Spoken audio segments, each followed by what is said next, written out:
You stand amidst the hum of a factory floor, the air thick with the scent of machined metal and the faint aroma of espresso from a nearby break room.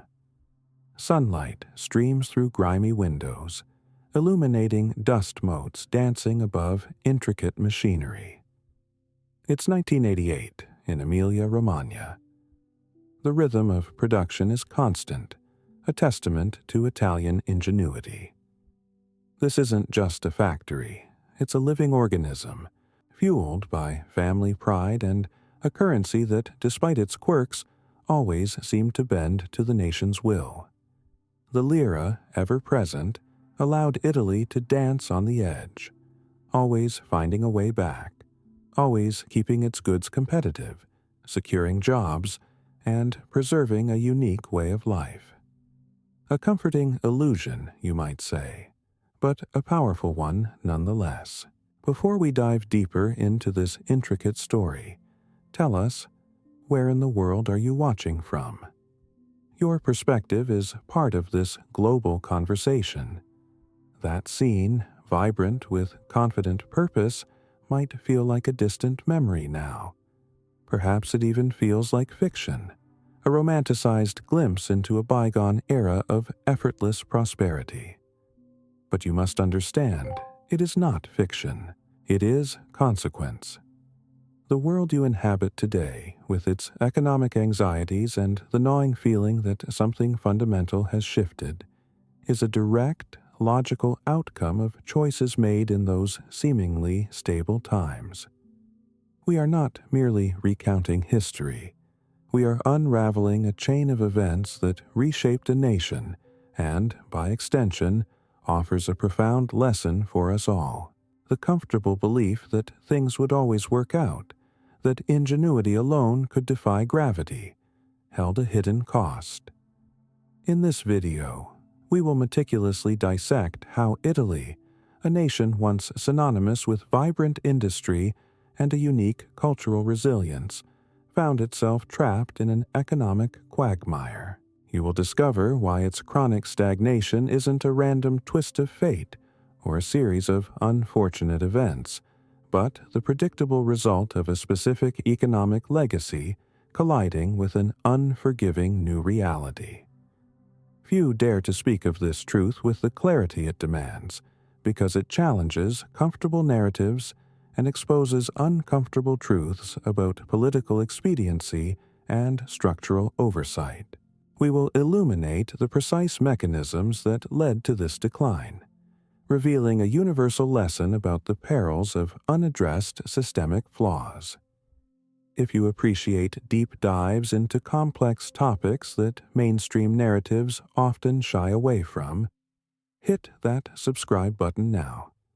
You won't find these insights fully explained anywhere else. For decades, the Italian economy operated on an unspoken covenant. Imagine a system where the government, faced with rising costs or flagging exports, possessed a secret lever: the lira. With a simple devaluation, Italian products instantly became cheaper on global markets, boosting sales and safeguarding jobs in countless family-owned factories. This mechanism also quietly eroded the value of public debt, making it easier to manage the generous social safety net that provided comfort and stability. Everyone benefited.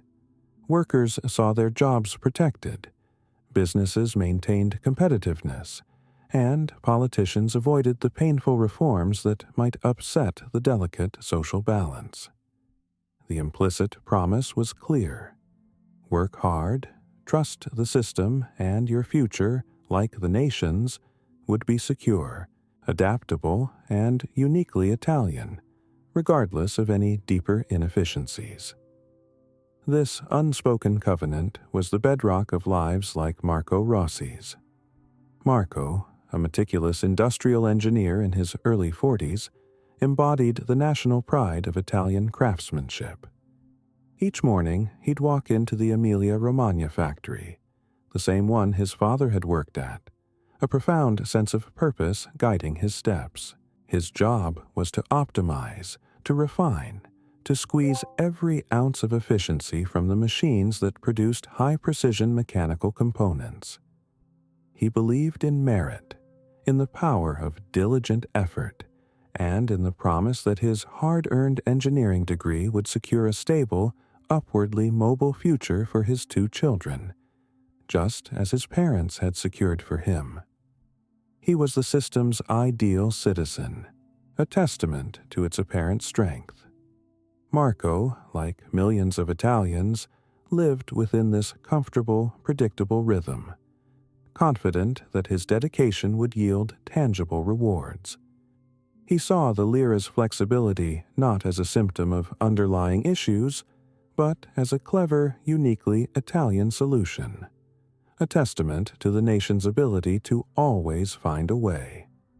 What he, and most others, couldn't see was the delicate balance this stability relied upon.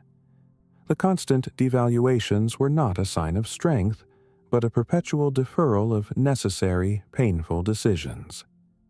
This apparent resilience was, in fact, a carefully constructed illusion, a house built on sand.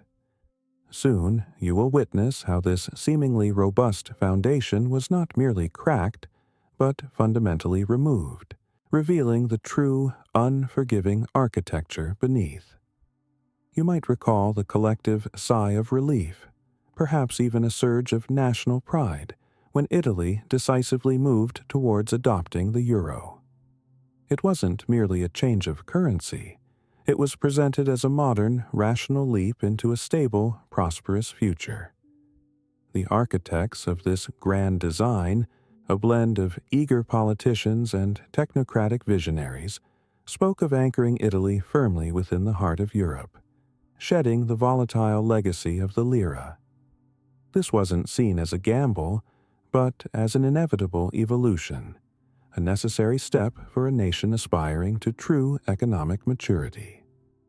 It felt like an upgrade, a definitive break from old, unreliable habits, promising a future free from the incessant tug-of-war with inflation, a new era of predictable growth, all under the protective canopy of a unified European monetary system. The allure was undeniable, a symphony of appealing benefits resonating across the nation. Imagine the end of chronic inflation, that silent thief eroding savings and purchasing power year after year.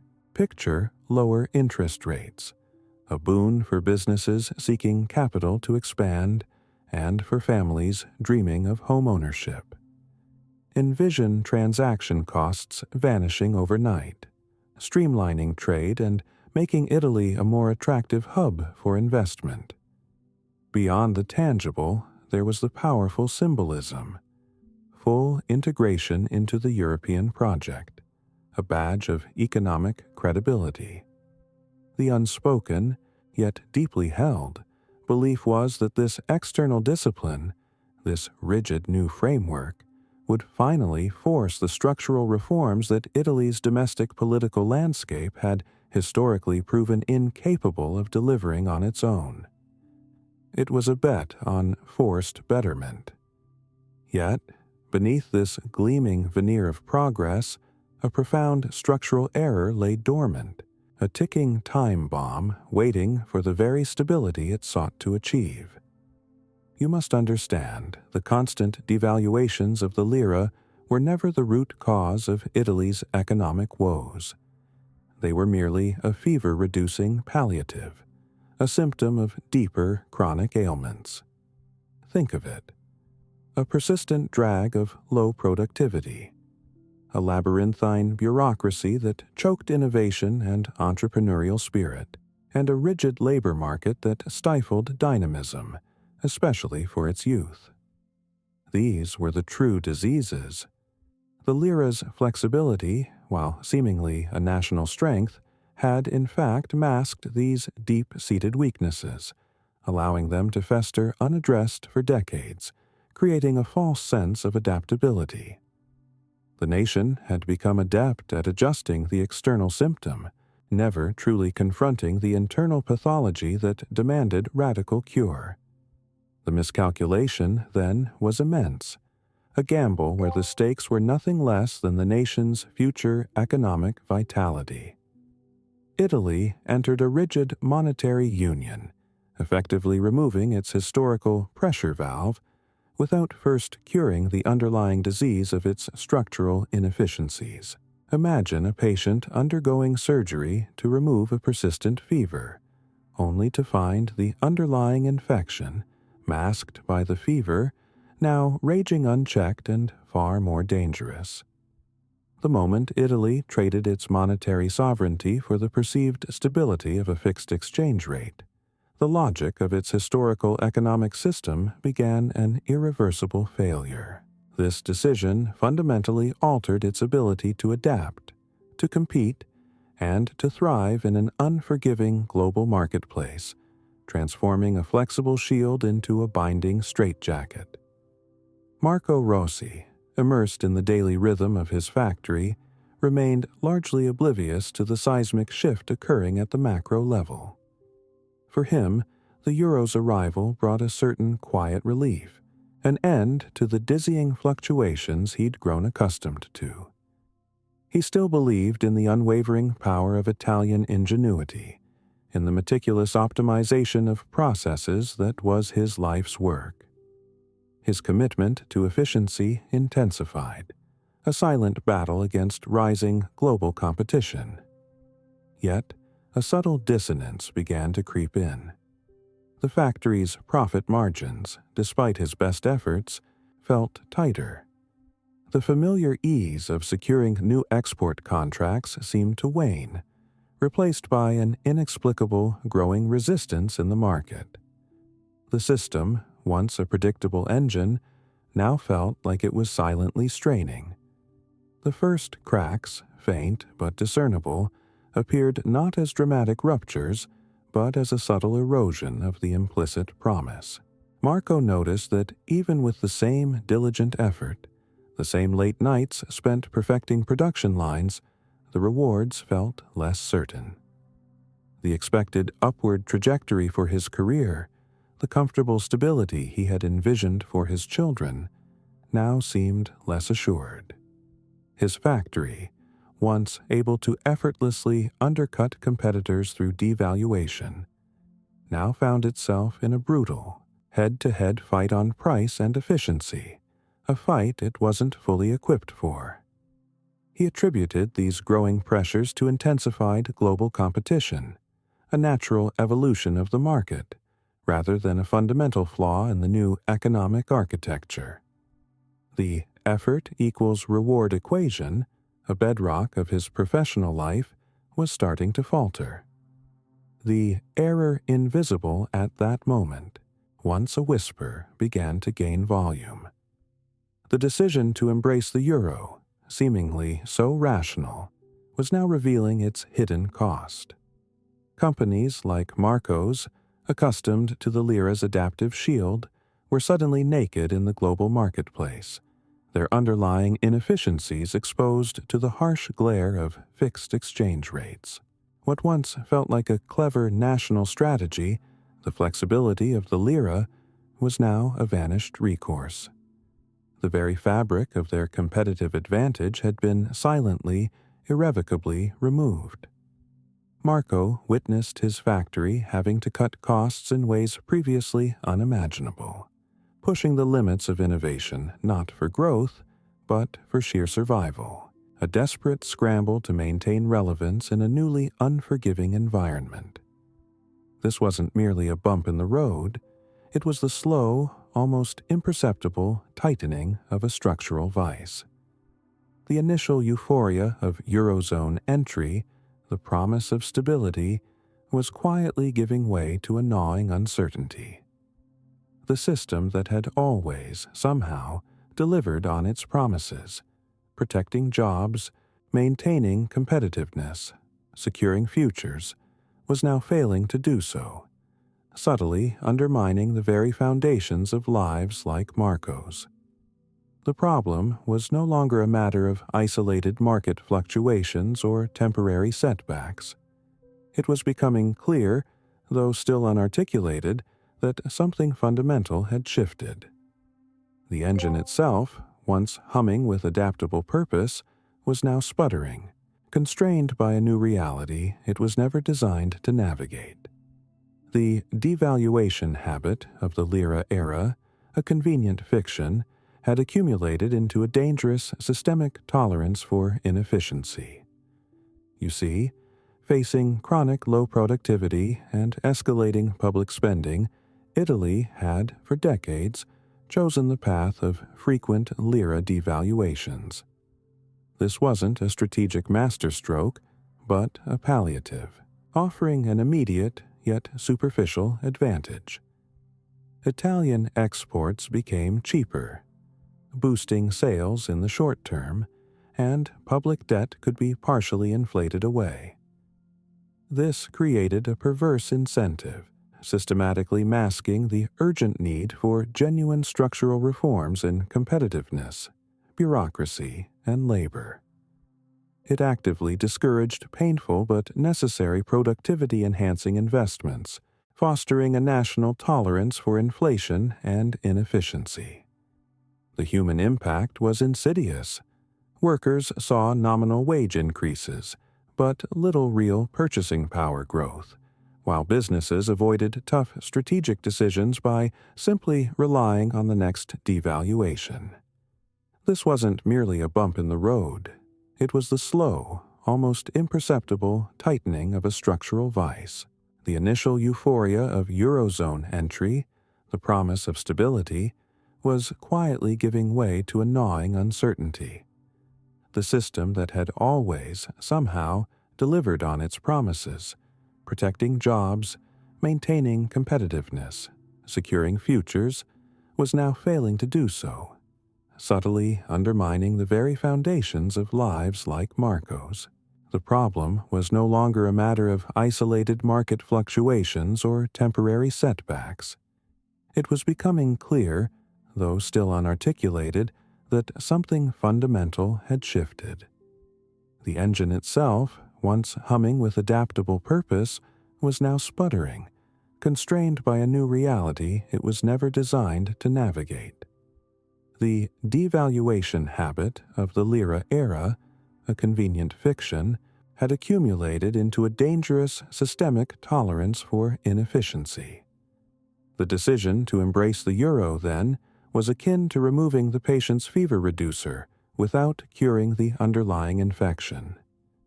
Italy's entry into a rigid monetary union and its commitment to a fixed currency system initially brought significant, tangible benefits. Interest rates plummeted, inflation was tamed, and the country gained newfound credibility on the global stage. But this apparent advantage quickly transformed into a profound vulnerability. Without the option of devaluation, Italy's deep-seated structural weaknesses, its inefficient state apparatus, its rigid labor market, and its low productivity sectors were starkly exposed. Its goods instantly became proportionally more expensive relative to more productive Eurozone partners, a brutal new reality for factories like Marco's. The massive public debt, once conveniently inflated away by a depreciating lira, could no longer be so easily managed. The human and economic impact was swift and severe. Companies struggled acutely to compete, leading directly to reduced investment in innovation and expansion. This translated into stagnant wage growth for diligent workers like Marco, and an alarming cascade of job losses, particularly in the traditional manufacturing sectors that had been the backbone of Italian prosperity. The state, still burdened by its inherent inefficiencies and expansive social safety net, found itself stripped of its primary tool for economic adjustment. Marco's own skills, honed over years, felt increasingly undervalued, and the comfortable stability he had envisioned for his family now seemed like a cruel mirage. This collision between Italy's inherited Lira-era habits and the Eurozone's rigid monetary discipline created an inescapable stagnation trap. Marco Rossi, who had consistently done everything right, pursued higher education, honed valuable skills, dedicated himself to his demanding profession, found his real wages stagnant, his career progression stalled, and the economic landscape for his children far more precarious than his own. He grappled with a profound sense of disillusionment and structural betrayal, witnessing younger, equally talented colleagues emigrating abroad, driven by the stark absence of opportunities at home. This agonizing reality shattered his ingrained belief that effort guarantees reward, leaving him and his family adrift in an economic reality that seemed indifferent to individual merit. If you're finding this deep dive compelling and you want to understand more about the hidden forces shaping our world, make sure to hit that subscribe button. We consistently uncover the untold stories behind today's headlines, offering insights you won't get anywhere else. The antagonists in this unfolding drama were not individual villains, but powerful, interconnected structural forces. First among them was the entrenched legacy of Lira economics itself, a deep-seated national habit of tolerating high public debt and inflation.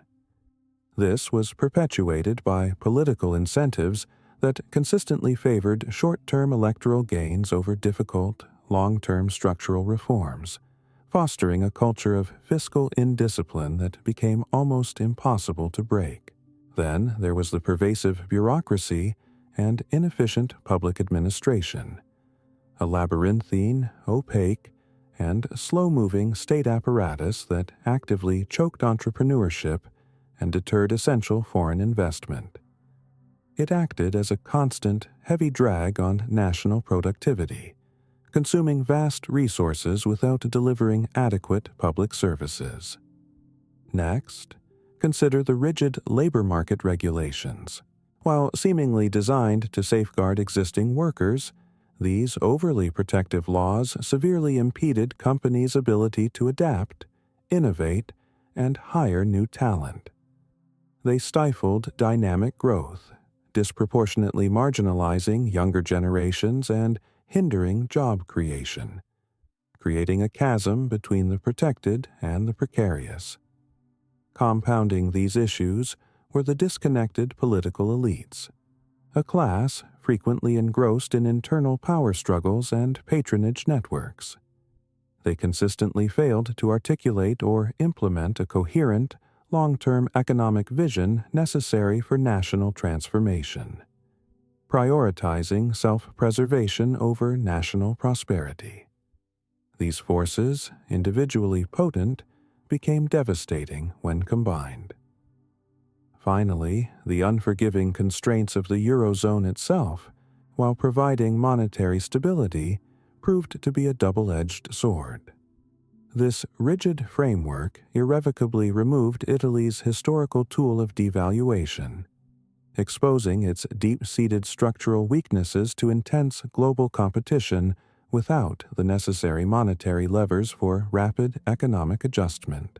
What was intended as a protective shield against inflation effectively transformed into a binding straitjacket, preventing the very adaptability Italy had once prided itself on.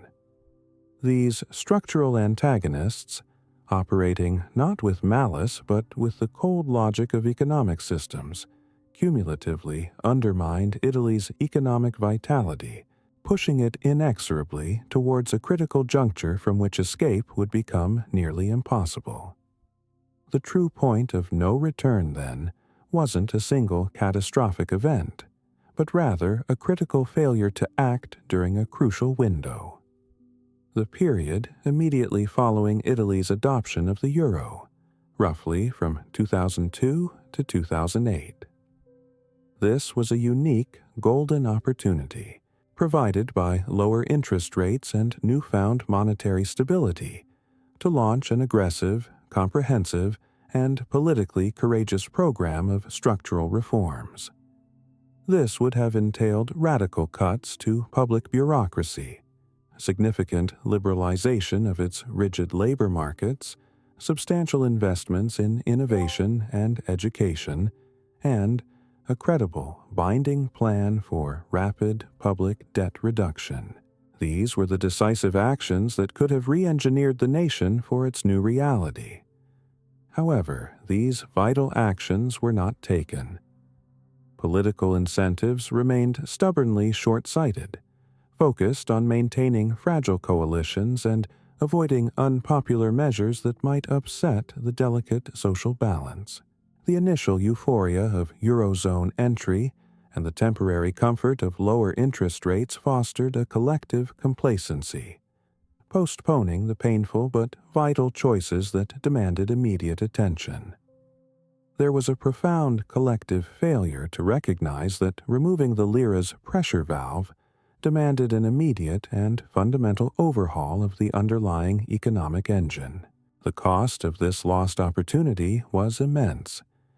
Italy failed to retool its economy for the unforgiving new monetary reality, locking in its structural weaknesses. From this point of inaction, Italy's options for independent monetary policy were permanently gone, and its capacity for effective fiscal stimulus severely constrained, rendering its economic decline largely irreversible without radical, disruptive change. The evidence is stark, undeniable. You see it in the hushed factory floors, the for sale signs on once thriving businesses. Numerous iconic Italian manufacturing companies, the very backbone of the nation's industrial pride, have either shuttered their doors entirely or migrated their production abroad, seeking more competitive environments. Think of the textile giants, the automotive component specialists. They simply couldn't compete under the Eurozone's rigid constraints, lacking the lira's historical flexibility to absorb their inefficiencies. The small and medium enterprises, which once fueled regional economies, struggled profoundly to secure credit and often vanished, piece by piece, leading to a silent, widespread deindustrialization that stripped communities of their purpose and prosperity. This isn't just data, it's the quiet disappearance of jobs, skills, and an entire way of life. Simultaneously, a more insidious consequence emerged: the brain drain. Italy has endured an unprecedented and sustained exodus of its brightest minds. Highly educated young Italians, engineers, doctors, researchers, are leaving in record numbers for Germany, the UK, Switzerland, and the US. They are driven not by choice, but by the stark absence of career opportunities, the lure of better wages, and the promise of more dynamic economic environments that simply no longer exist at home. This isn't just a loss of talent, it's a hemorrhage of future productive capacity, a self-inflicted wound that undermines any hope of national resurgence.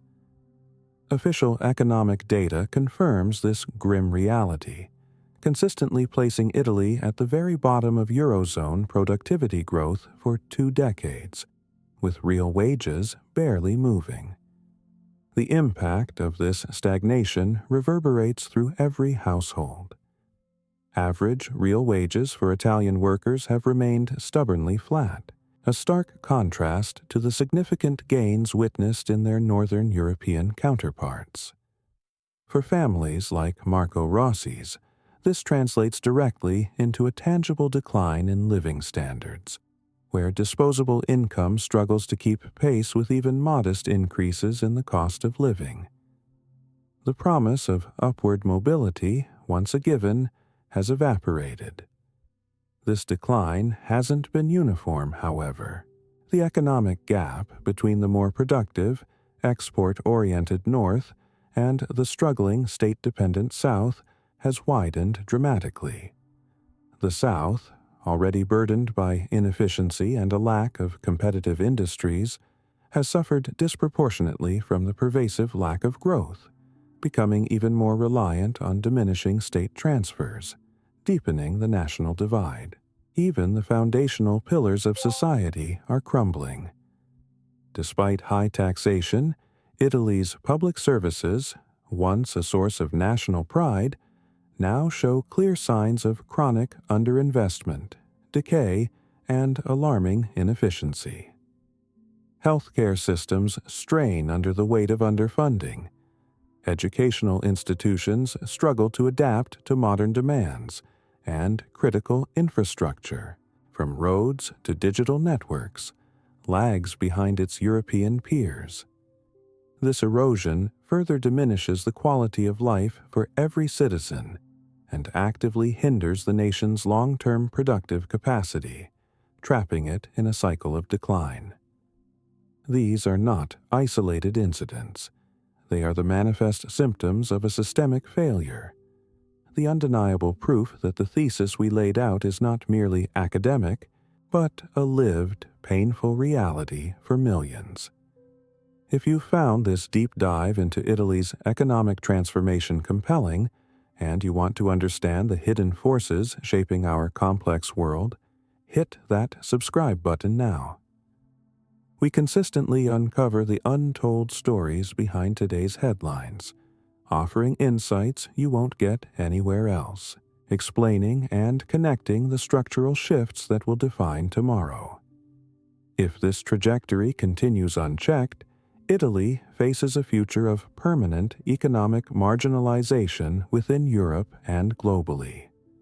The nation will inexorably transition from a once leading industrial power into a peripheral economy, increasingly relying on its immense tourism potential and rich cultural heritage, rather than on the dynamism of innovation and high-value manufacturing. Imagine a country celebrated for its glorious past, yet struggling to shape its present, let alone its future. This isn't a romantic vision. It's a stark reality where scientific research dwindles, technological innovation stalls, and the very engine of progress grinds to a halt, leaving behind a hollowed-out shell of its former self. Future generations will inherit a country characterized by chronically limited job prospects, trapped within an unsustainable and collapsing pension system, and burdened by a severely diminished capacity for scientific research and technological innovation.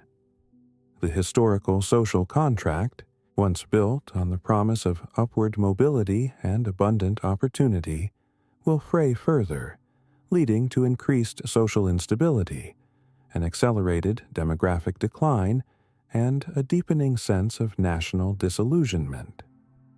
Italy's global role and political influence will continue its inexorable wane as its economic weight declines, transforming its geopolitical standing from a key player to a managed and perhaps even picturesque decline, rather than vibrant, sustainable growth.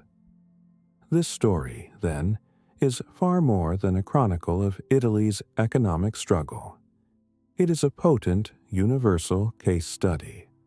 It teaches us that economic prosperity is neither an inherent right nor a self-sustaining phenomenon, but a demanding state that requires constant adaptation and rigorous, often painful, reform. The removal of a structural pressure valve, like currency devaluation, without simultaneously confronting and resolving the underlying systemic weaknesses, will inevitably lead to profound stagnation when confronted with new, rigid constraints. It underscores the critical lesson that political choices, even those initially perceived as rational or beneficial in the short term, can embed long-term structural errors with devastating and enduring human costs, impacting generations. For you, the viewer, Italy's struggle is a stark and resonant warning. Nations, much like individuals, must continuously evolve and reform.